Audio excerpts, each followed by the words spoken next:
अस्सलामुअलैकुम बिस्मिल्लाहिर्रहमानिर्रहीम। Last time हम स्ट्रेस स्ट्रेन डायग्राम डिस्कस कर रहे थे जो कि कंप्लीट अभी नहीं हो सकी थी। मतलब हमने ये चीज़ डिस्कस कर रहे थे कि अगर हम कोई स्पेसिमन लें माइल्ड स्टील का, उसके ऊपर फोर्स लगाएं, उसको अलोंगेट करने की कोशिश करें तो वो थोड़ा सा अलोंगेट होती है, यानी कि उसमें स्ट्रेन आती है। फिर फर्दर फोर्स और लगाएं तो उसमें और स्ट्रेन आएगी।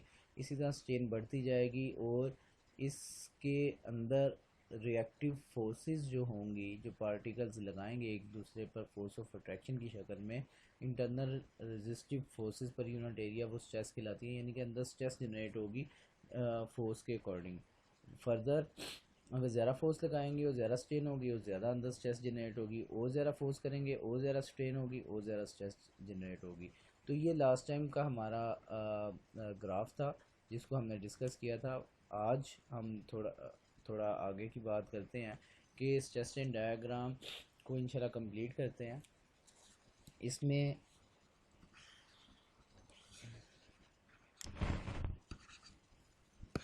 Strain stress,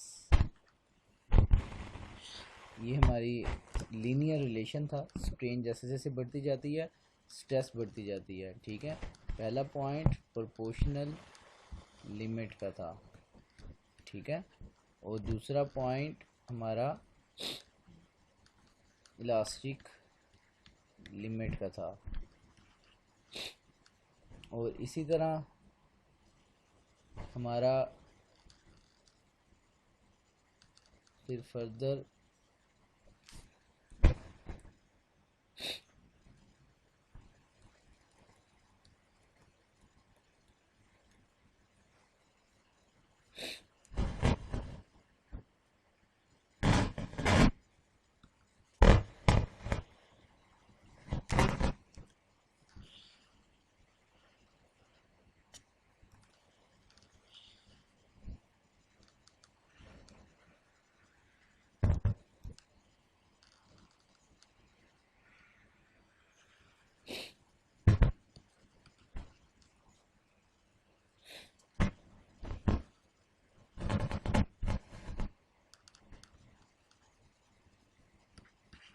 one two three four five six. हमारा जो वन पॉइंट था ये था प्रोपोर्शनल लिमिट, जहाँ तक स्ट्रेन और स्ट्रेस आपस में प्रोपोर्शनल रहती हैं, ठीक है, लीनियरली एक दूसरे के साथ वेरी करती हैं। उसके बाद हमारा ये सेकंड पॉइंट था इलास्टिक लिमिट। यहाँ पर प्रोपोर्शनलिटी थोड़ी सी डिस्टर्ब तो होती है, लेकिन हम लेकिन ये 2 नंबर पॉइंट तक छोड़ी गई अगर फोर्स रिमूव करें तो मटेरियल अपनी ओरिजिनल शक्ल में फिर भी वापस आ जाता है। इसको हम इलास्टिक लिमिट 2 को बोलते थे। थर्ड नंबर पे अपर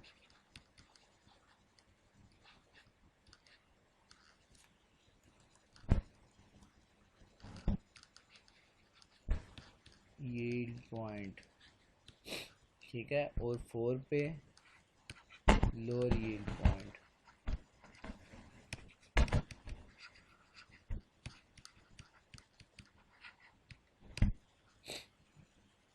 और 5 स्ट्रेस स्ट्रेन डायग्राम में किसी भी मटेरियल की किसी भी मटेरियल पे कितनी फोर्स लगेगी और कितनी स्ट्रेन पैदा होगी और कितनी स्ट्रेस अंदर जनरेट होगी, यानी कि स्ट्रेन कितनी होगी किसी भी मटेरियल की और स्ट्रेस कितनी होगी, ये जो बिहेवियर है, ये जो बिहेवियर वाली डायग्राम है, ठीक है, इस डायग्राम में जो मैक्सिमम टॉप वाला पॉइंट आता है ना, उसे अल्टीमेट पॉइंट बोलते हैं।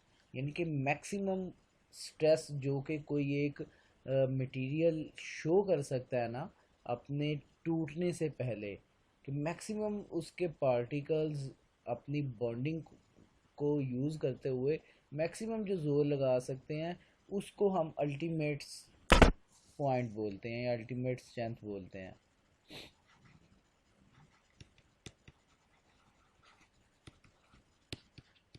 अल्टीमेट पॉइंट ये बेसिकली अल्टीमेट स्ट्रेंथ बनाती है,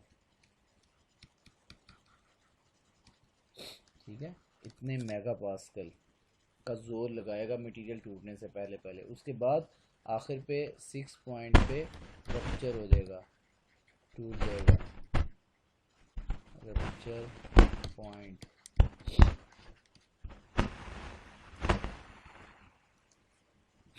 ठीक हो गया। तो ये हमारे पास कुछ बेसिक पॉइंट्स है कि यहाँ तक सबसे पहले प्रोपोर्शनल लिमिट, फिर इलास्टिक लिमिट, फिर upper yield point, lower yield point, ultimate point और रप्चर पॉइंट। ये माइल्ड स्टील के लिए एक जनरल सस्टेन डायग्राम है सॉफ्ट मटेरियल के लिए, तो ये जनरली यूज़ होती है। तो इसमें अगर हम देखें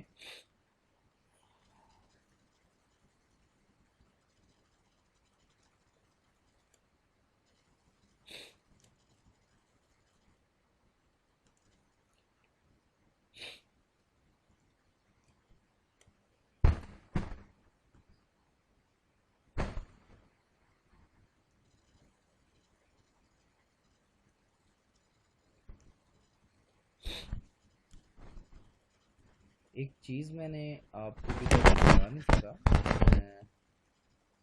वो आपको रिकमेंडेशन में शेयर करता हूँ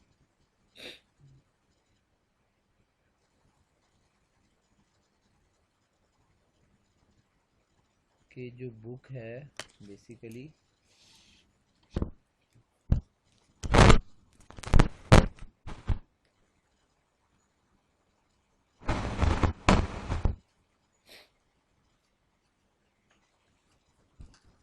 का नाम है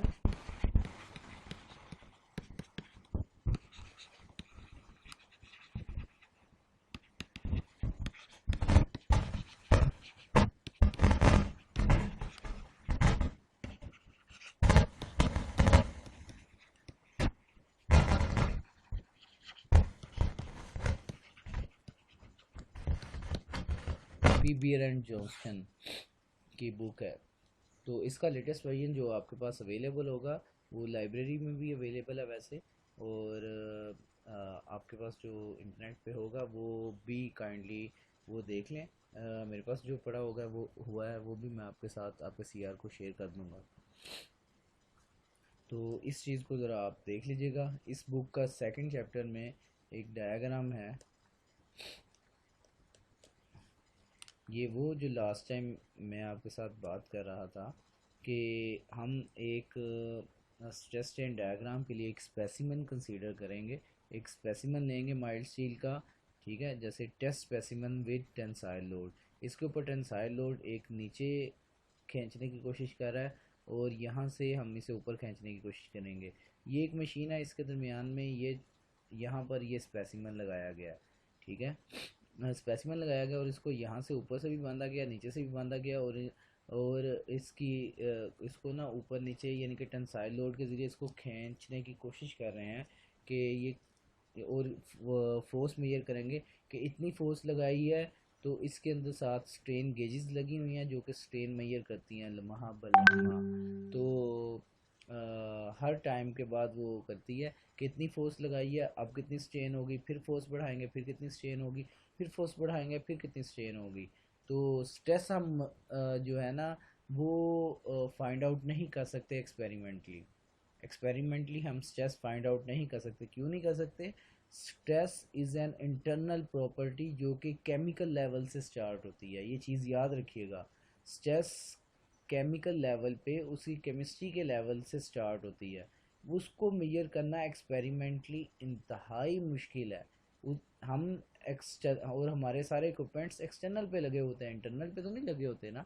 तो हम एक्सपेरिमेंटली सिर्फ फोर्स मेजर करते हैं कि फोर्स कितनी लगा रहे हैं और स्ट्रेन कितनी लगा रहे हैं, फिर इसकी मदद से आगे स्ट्रेस जो है ना वो हम फाइंड आउट करते हैं, ठीक है। तो हम आगे बात करते हैं अभी। हम अप, हम अप्रोक्सीमेट करते हैं बेसिकली कि अंदर स्ट्रेस कितनी पैदा होगी, और अप्रोक्सीमेट कैसे करेंगे वो भी बात करेंगे। इधर क्वेश्चन एक लिख लेते हैं।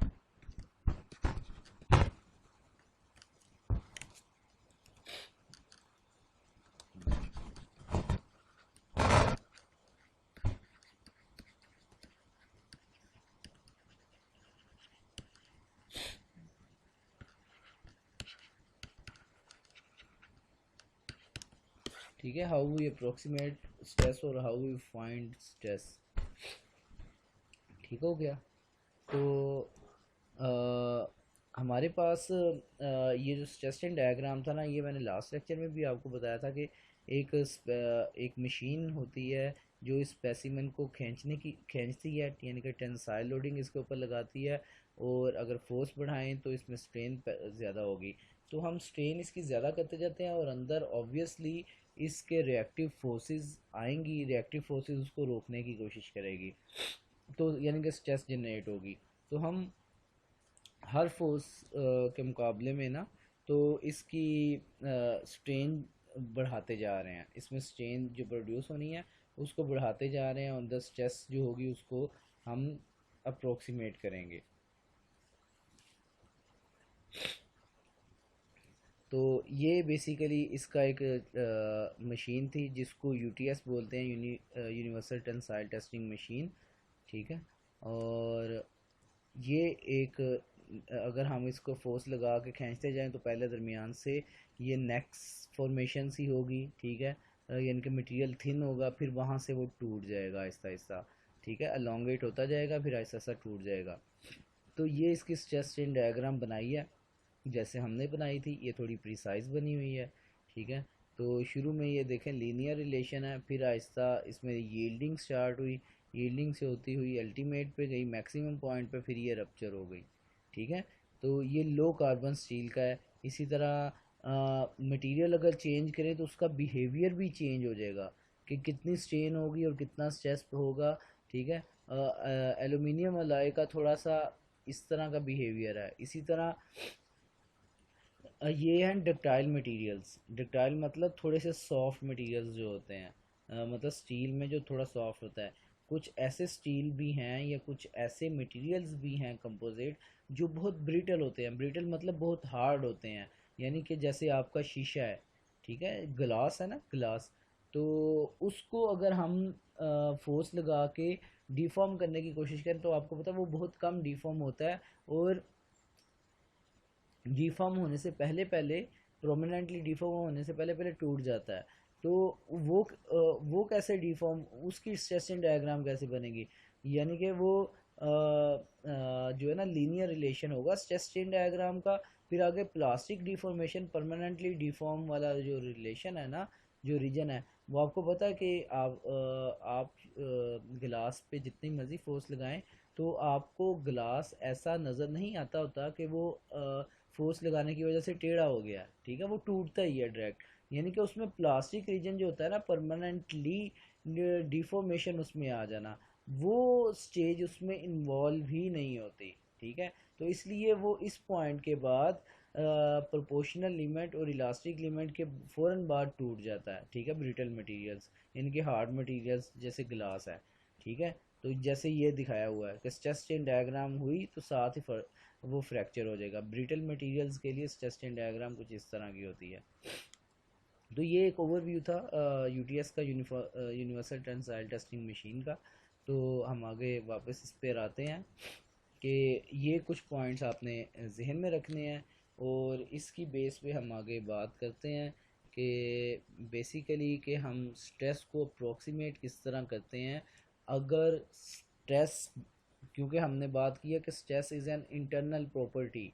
ठीक है, इंटरनल रिएक्टिव फोर्सेस पर यूनिट इंटरनल एरिया। ठीक है, और इंटरनल फोर्सेस एटम से आ रही हैं, तो एटम्स की रिएक्टिव फोर्सेस हम किस तरह मैयर कर सकते हैं और ग्राफ कैसे एक्सपेरिमेंटली बना सकते हैं। तो बेसिकली हम केमिकल लेवल पर जाके इसको मैयर नहीं कर सकते, तो जिसकी वजह से हम जिसकी वजह से हम ऐसा करते हैं कि एक चीज़ को अप्रोक्सीमेट करते हैं। मतलब फॉर एग्ज़ाम्पल कि अगर आप ये देखें कि अगर हमारे पास एक बॉक्स था, ठीक है, उसके ऊपर हम टेंसाइल फोर्स लगाते हैं, ठीक है, टेंसाइल फोर्स लगाई 10 न्यूटन की, ठीक है, तो अगर इसके ये 10 न्यूटन हमने फोर्स लगाई तो इस ये 10 न्यूटन के बाद इतनी इसमें अलोंगेशन हुई, ठीक है, फोर्स लगाई 10 न्यूटन की और इसमें 10 न्यूटन फोर्स लगाने के बाद इतनी अलोंगेशन के बाद ये रुक गई, ठीक है, अब मज़ीद नहीं बढ़ रही और यहीं पे इसकी लेंथ जो है ना वो इंक्रीज़ हो गई है और 10 न्यूटन फोर्स हमने लगा के रखी और ये यहाँ पे रुक गया। अब फर्दर इसकी, अब मुझे ही बताएं कि फर्दर इसकी एलोंगेशन क्यों नहीं हो रही इस मटेरियल की, ये बस फर्दर इसकी लेंथ क्यों नहीं बढ़ रही। आप अपने जहन में जवाब सोचें कि 10 न्यूटन फोर्स लगाई थी शुरू में और वो आहिस्ता आहिस्ता बढ़ती रही और बढ़ के तो ये इतनी लेंथ पर आ गए जिस वक्त इसकी इतनी लेंथ हो गई, L original length plus delta L change in length, पहले लेंथ इसकी एल थी, ठीक है, अब ये एल प्लस डेल्टा एल हो गई। तो अब ये पहले 10 न्यूटन पे लगाई तो ऐसा सब बढ़ती रही और इतनी लेंथ पर एल प्लस डेल्टा एल पर जाके ये रुक गई है, तो अब क्यों नहीं बढ़ रही फर्दर। अपने जहन में आंसर इसका सोचें, मैं जस्ट 5 सेकंड के लिए पॉज लेता हूँ।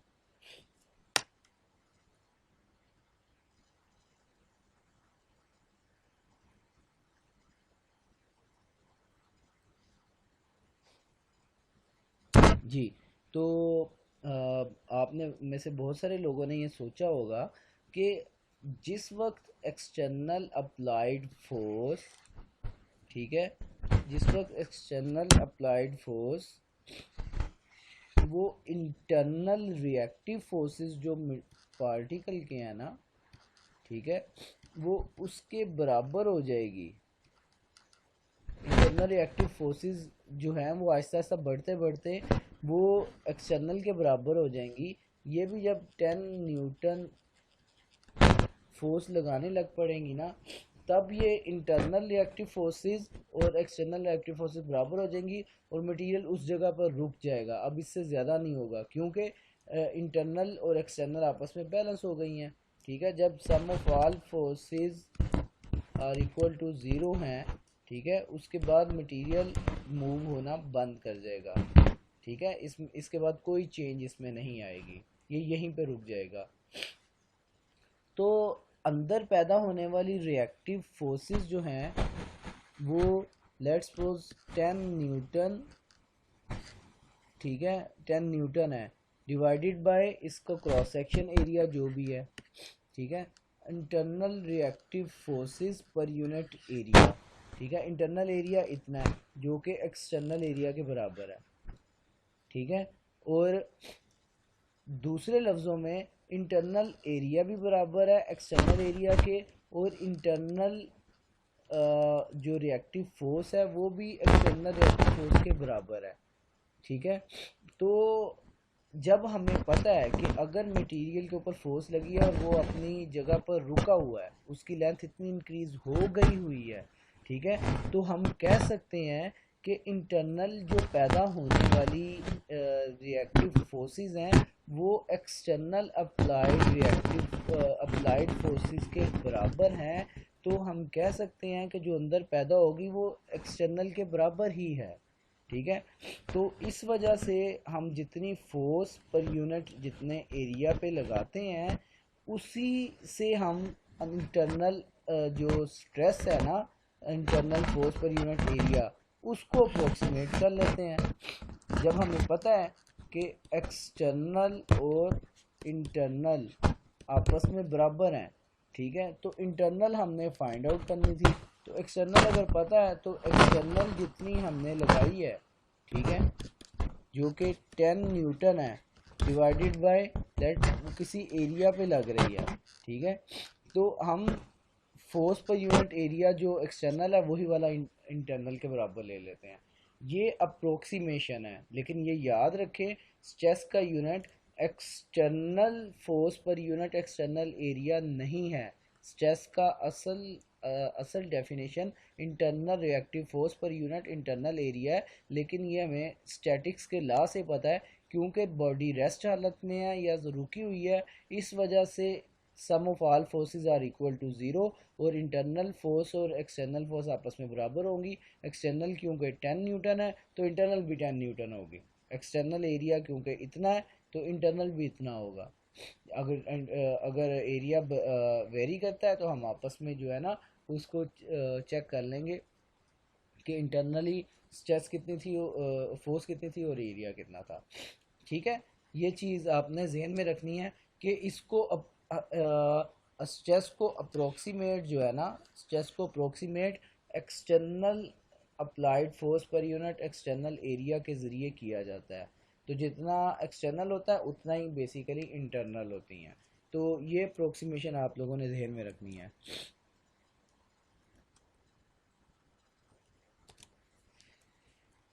अच्छा, ये अब हम बेसिकली अभी हमने ये देखा है कि इंटरनल स्ट्रेस जो है, स्ट्रेस बेसिकली इंटरनल ही होती है। तो इस इंटरनल प्रॉपर्टी को हम अप्रोक्सीमेट किस तरह करते हैं, बेसिकली वो एक्सटर्नल जो हमारे पास अवेलेबल डेटा है ना, फोर्स एंड एरिया, उसके ज़रिए हम इसको फाइंड आउट करते हैं।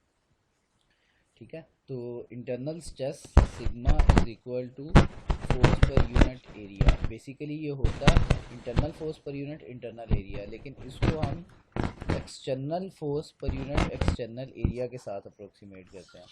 ठीक है, external force per unit external area, इस चीज़ को आपने याद रखना है। फिर आगे हम बात करते हैं कि ये स्टार्ट में जब ज़ीरो होता है, कोई स्ट्रेन नहीं है, कोई स्ट्रेस नहीं है। ठीक है, जब बेसिकली कोई फोर्स नहीं लगा रहे तो उसमें चेंज इन लेंथ कोई नहीं, अगर स्ट्रेन कोई नहीं है तो स्ट्रेस की वैल्यू, ठीक है, यानी कि कोई फोर्स ऑफ अट्रैक्शन और फोर्स ऑफ रिपल्शन नहीं होगी मटेरियल या एटम्स के दरमियान। ठीक है, कोई उसमें स्ट्रेस अंदर शो नहीं हो रही होगी। तो जब सब कुछ ज़ीरो होता है, फिर उसके बाद जैसे जैसे स्ट्रेन बढ़ती है स्ट्रेस भी साथ बढ़ती रहती है। ठीक है, तो एक ख़ास लिमिट तक ये प्रोपोर्शनैलिटी कायम रहती है, जिसको हम इलास्टिक रीजन बोलते हैं। ठीक है, इलास्टिक रीजन तक ये प्रोपोर्शनैलिटी चलती रहती है। स्ट्रेस जो होती है, जो हमारे पास आती है ये वर्टिकल में, stress is directly proportional to strain. ठीक है, तो इसके बाद ये जो स्ट्रेस होती है हमारी, स्ट्रेस को प्रोपोर्शनैलिटी को ख़त्म करें तो एक कांस्टेंट आता है ई। ठीक है,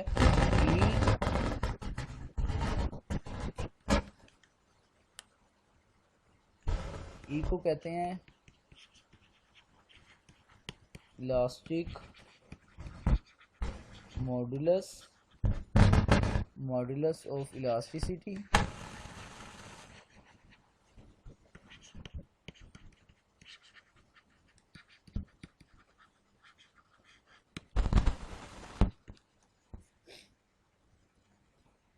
ठीक है, इलास्टिक मॉडुलस ऑफ इलास्टिसिटी या यंग्स मॉडुलस। ठीक है, ये दो तीन नाम है इसके ई के, ये आपने याद रखने हैं। Capital E elastic modulus, modulus of elasticity या यंग्स मॉडुलस। ये बेसिकली डिफाइन करता है कि स्ट्रेस ने कितनी देर तक स्ट्रेन के साथ साथ कांस्टेंट प्रोपोर्शनैलिटी को बरकरार रखना है। ठीक है, अब मुझे आप बताएं कि अगर फॉर एग्ज़ाम्पल कि एक हमारे पास फॉर एग्ज़ाम्पल माइट स्टील है और एक स्टेनलेस स्टील है बहुत स्ट्रॉन्ग किस्म का। ठीक है, बहुत स्ट्रॉन्ग किस्म का। तो एक माइल्ड स्टील जो है वो एक उसमें स्ट्रेन आएगी और वो मतलब फॉर एग्ज़ाम्पल ये माइल्ड स्टील का ही है, तो माइल्ड स्टील में हो सकता है कि इतनी स्ट्रेन आए और इस पॉइंट तक ये प्रोपोर्शनैलिटी हमारी रह रही है, कांस्टेंट बिहेवियर है, ठीक है। लेकिन अगर हमारे पास चेनलेस स्टील है, बहुत स्ट्रॉन्ग किस्म का, या हाई स्पीड स्टील है, तो वो हो सकता है कि हमारा, मैं उसको रेड से शो करता हूँ, वो हम हो सकता है कि वो सिर्फ इतनी सी स्ट्रेन आए, ठीक है, वो वर्टिकल के बहुत करीब हो, ठीक है, और इतनी ज़्यादा वो स्ट्रेस जनरेट कर रहा हो, ठीक है, उसके बाद जाकर कहीं जो है ना वो उसकी कर्व वगैरह बन रही हो, ठीक है। तो यानी कि स्ट्रेस की वैल्यू बहुत ज़्यादा आए प्रोपोर्शनैलिटी में, ठीक है। तो लेकिन स्ट्रेन की वैल्यू हो सकता है वो थोड़ी सी हो। तो इसी तरह बहुत सारे ऐसे मटेरियल हो सकते हैं, रबर जैसे है, वो रबर है, उसमें जो है वो स्ट्रेन बहुत ज़्यादा हो सकती है, स्ट्रेन बहुत ज़्यादा होगी, और स्ट्रेस की वैल्यू जो होगी ना, स्ट्रेन इतनी ज़्यादा, ठीक है, और स्ट्रेस की वैल्यू थोड़ी सी। जो बहुत हार्ड मटेरियल है उसमें स्ट्रेन थोड़ी सी, डिफॉर्मेशन थोड़ी सी होगी, और स्ट्रेस की वैल्यू बहुत ज़्यादा होगी। जो सॉफ्ट मटेरियल होंगे बहुत ज़्यादा रबड़ लाइक, उसमें बहुत ज़्यादा स्ट्रेन होगी, यानी इलॉन्गेशन आपने देखा होगा ना कि इलास्टिक जो मटेरियल होते हैं रबर वगैरह, वो बहुत ज़्यादा स्ट्रेन हो जाएगी, लेकिन वो स्ट्रेस जो अंदर होगी वो थोड़ी होगी। जो बहुत हार्ड मटेरियल होंगे उसमें, यानी कि जैसे स्टेनलेस स्टील है, उसकी इतनी कम डिफॉर्मेशन या एप्सिलॉन की वैल्यू होती है कि नज़र भी नहीं आती हमें आमतौर पे आंखों से, लेकिन वो इतना ज़्यादा रिएक्ट करते हैं कि वो बड़ी से बड़ी फोर्स को भी बर्दाश्त कर लेते हैं, और अंदर उसके पार्टिकल्स उसको बैलेंस आउट कर रहे होते हैं, ठीक है। तो ये ट्रेंड कि स्ट्रेस और स्ट्रेन का आपस में बिहेवियर किस तरह चलेगा, आया कि थोड़ा सा हॉरिजेंटल रहेगा, वर्टिकल रहेगा, दरमियान में रहेगा, कितना ऊंचा जाएगा, कितना दूर तक जाएगा, ये बेसिकली कौन सी चीज़ डिफाइन कर रही है, यानी कि मटेरियल का डिफरेंट होना ये चीज़ बता रही है कि स्ट्रेस और स्ट्रेन की प्रोपोर्शनैलिटी क्या होगी। तो stress is directly proportional to strain, इसकी कांस्टेंट ऑफ प्रोपोर्शनैलिटी मटेरियल की एक प्रॉपर्टी है, बेसिकली ये मटेरियल की प्रॉपर्टी वो डिपेंड करती है कि मटेरियल की प्रॉपर्टी कैसी कैसी है। Elastic modulus, modulus of elasticity, या यंग्स मॉडुलस बोलते हैं। ई बेसिकली वो मटेरियल की एक ख़ास कांस्टेंट प्रॉपर्टी है। इसकी वैल्यू जो होती है ई की, ई इज इक्वल टू, यहाँ से हम निकाल सकते हैं स्ट्रेस ओवर स्ट्रेन, ठीक हो गया।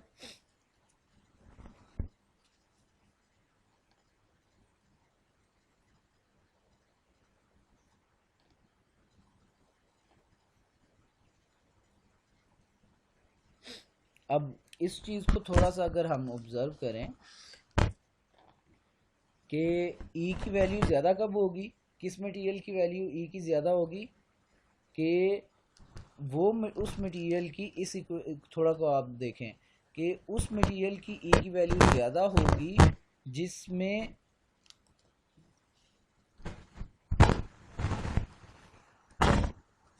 उस मटेरियल की ई की वैल्यू ज़्यादा होगी जिसमें स्ट्रेस की वैल्यू ज़्यादा होगी और स्ट्रेन की वैल्यू कम होगी, ठीक है। और जैसे अभी हमने तीन ये केसेस बताए हैं, रबर, माइल्ड स्टील और हाई स्पीड स्टील, ठीक है। तो इसमें देखें स्ट्रेस की वैल्यू किस में ज़्यादा आ रही है, स्ट्रेस का ये वर्टिकल एक्सिस है, ये याद रखिएगा, ठीक है। स्ट्रेस की वैल्यू इसमें ज़्यादा आ रही है, ठीक है, हाई स्पीड स्टील में, और और स्ट्रेन की वैल्यू बहुत कम आ रही है। इसका मतलब है कि इस मटेरियल की वैल्यू, हाई स्पीड स्टील जो है, इसकी वैल्यू ई की मॉडुलस ऑफ इलास्टिसिटी की बहुत ज़्यादा है। और अगर हम देखें, बात करें रबर के मटेरियल की, तो इसमें देखें स्ट्रेन ज़्यादा है, स्ट्रेस कम है, ठीक है। अगर स्ट्रेन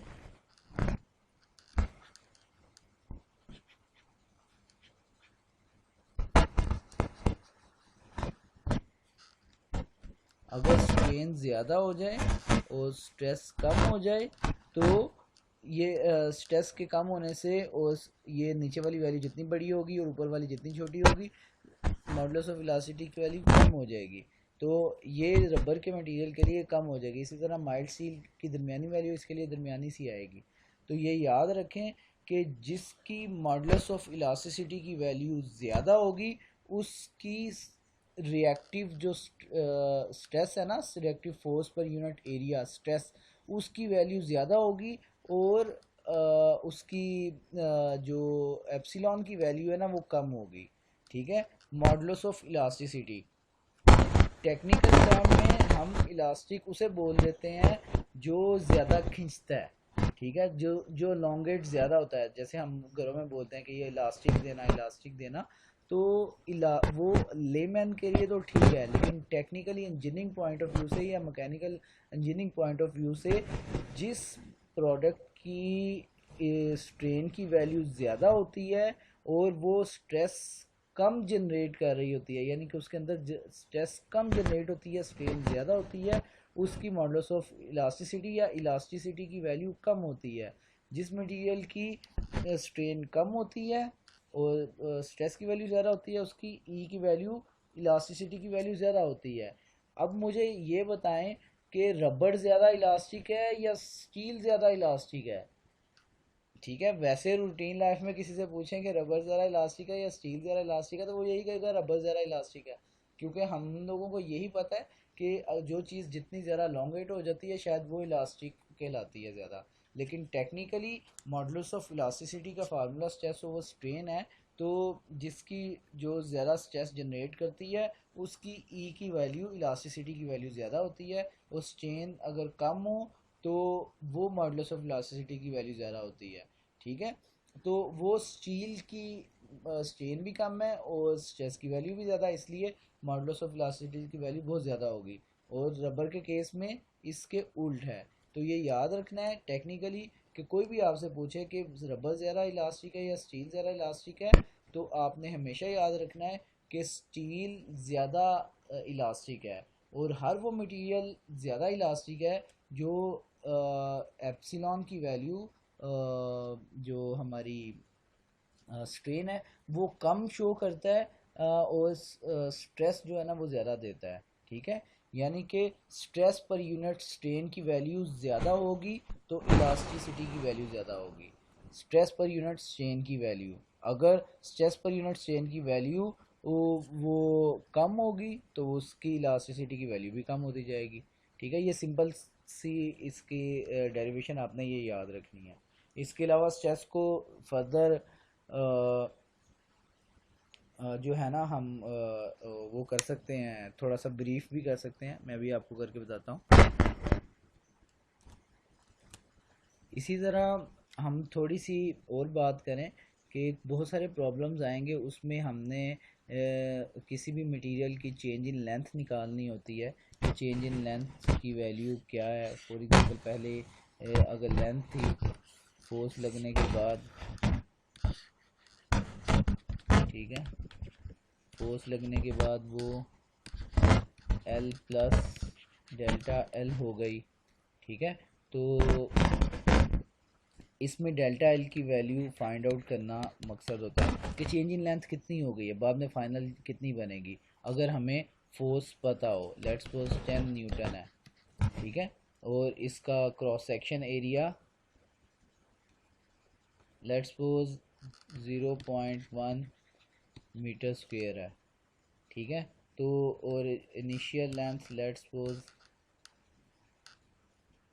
0.5 मीटर है। ठीक है। तो इसकी डेल्टा एल की वैल्यू निकालनी है। तो ये याद रखें, स्ट्रेस हमने बात की थी, stress is equal to E strain.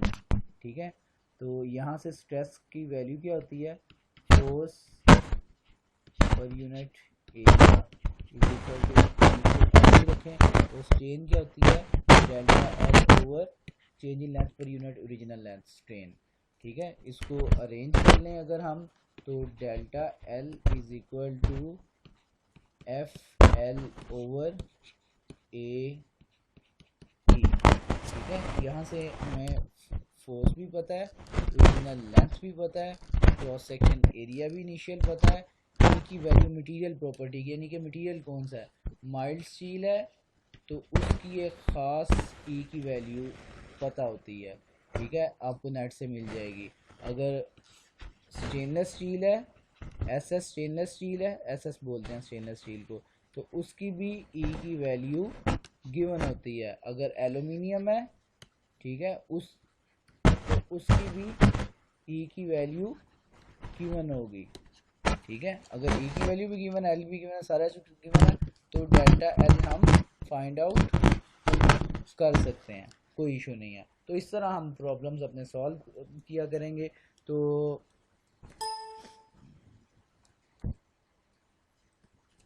अब मैं आपको थोड़ा सा ओवरव्यू दे देता हूँ अपने लेक्चर्स का जो हमने कवर करने हैं।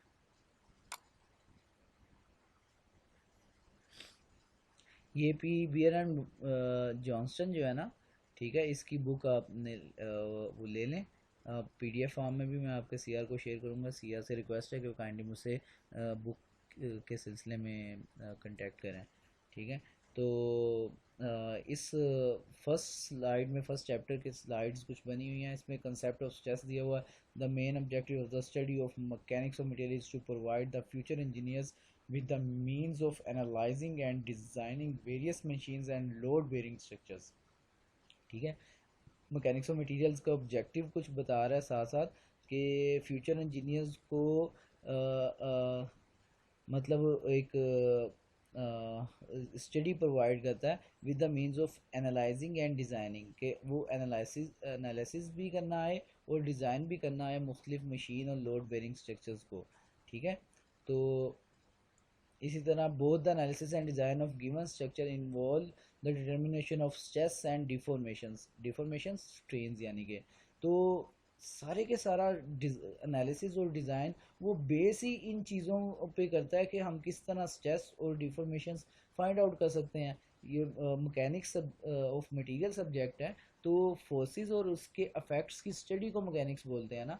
तो अफेक्ट्स हमारे पास स्ट्रेस और स्ट्रेन थे, ठीक है, विद इन मटीरियल।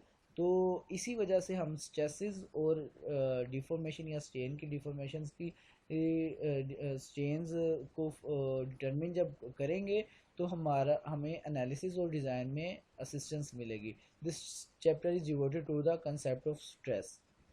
ये फर्स्ट चैप्टर की बात है। रिव्यू ऑफ स्टैटिक्स, एक प्रॉब्लम दिया गया, अभी हम इसको स्किप करते हैं क्योंकि टाइम थोड़ा सा शॉर्ट है।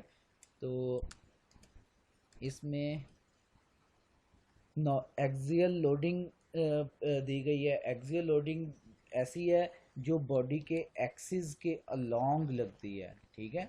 एक्सियल लोडिंग, ये बॉडी का एक्सिस वर्टिकल है और वर्टिकल एक्सिस में हमें इसके अलोंग अगर कोई फोर्स लग रही है तो उसे एक्सियल लोडिंग कहते हैं। और क्योंकि ये बॉडी के एक सरफेस के वो लगती है परपेंडिकुलर में या नॉर्मल पे लग रही है, तो इसको नॉर्मल स्ट्रेस भी बोलते हैं, ठीक है, और नॉर्मल फोर्स बोलते हैं। और इसकी वजह से पैदा होने वाली इंटरनल स्ट्रेस जो है ना, पार्टिकल्स के मतलब पार्टिकल्स इसके अपोजिट डायरेक्शन में इसको अपोज करेंगे, ठीक है, फोर्स ऑफ अट्रैक्शन या रिपल्शन लगाएंगे, तो वो उनकी डायरेक्शन अपोजिट होगी, ठीक है, इसको बैलेंस आउट करने के लिए। तो वो लेकिन वो भी इस सरफेस के जो नॉर्मल पे एक्ट करेंगे, यानी कि 90 के एंगल ही होगा उसका भी। बॉडी का इंटरनल सरफेस जो है ना, उसका एरिया उसके नॉर्मल पर ही एक्ट करेंगे। इस वजह से नॉर्मल फोर्स की वजह से पैदा होने वाली स्ट्रेस जो होती है उसको नॉर्मल स्ट्रेस बोलते हैं, ठीक है। तो इसमें कोई रॉकेट साइंस नहीं है, जस्ट उसने बताया हुआ है सिग्मा इज इक्वल टू जो फोर्स और बाकी जो टोटल सारे एरियाज़ हैं उसको अगर छोटे हिस्सों में डिवाइड करें डेल्टा एज में, तो सबको सम अप कर लेंगे delta F by delta A, मतलब एक एटम के ऊपर अगर डेल्टा एफ फोर्स लग रही है और उसका डेल्टा ए एरिया है, तो सब एटम्स या पार्टिकल्स को एडअप कर देंगे डेल्टा एफ, और डेल्टा ए अप्रोचेस टू जो है ना ज़ीरो, यानी कि बहुत स्मॉल एरिया है, ठीक है, एक पार्टिकल का बहुत स्मॉल एरिया होता है, ठीक है। इसी तरह सिग्मा एवरेज जो है ना, वो पी ओवर ई जो अप्लाइड फोर्स ओवर ए है, ये अप्रोक्सीमेशन है जो हमने बात की थी, ठीक हो गया। और इसी तरह पी जो है वो sigma average multiplied by area हो जाएगा, ठीक है। इधर भी बेसिकली यही कि sigma average multiplied by area किया हुआ है। डिफरेंशियल फॉर्म में जितने भी छोटे छोटे पार्टिकल्स हैं उनको बस ऐड अप किया हो गया। ये कोई परेशान होने की ज़रूरत नहीं है इतनी। ठीक है, एक सेंट्रिक लोडिंग और एक असेंट्रिक लोडिंग बताया गया है। सेंट्रिक लोडिंग होती है जो बॉडी के एक्सिस के सेंटर में, बिल्कुल जो सेंटर है ना इसमें एक्ट कर रही होती है। तो यहाँ पे इधर लिखा हुआ था uniform distribution of the stress is only possible if the concentrated load on the end sections of two force members are applied at the section centroid. जो इसका सेक्शन सेंट्रॉइड होता है ना, उसके ऊपर अगर फोर्स लग रही हो तो वो सेंट्रिक लोडिंग बेसिकली प्रोड्यूस करती है। और सेंट्रिक लोडिंग वो बॉडी के जो सेक्शन सेंट्रॉइड है ना उससे थोड़ा सा हट के लगती है, ठीक है, ऑफसेट पे लगती है। तो जिसकी वजह से इसका एक रिएक्शन भी आता है और एक मूवमेंट भी जनरेट होता है। कैसा होता है वो इंशाल्लाह हम नेक्स्ट लेक्चर में जो है ना वो बात करेंगे।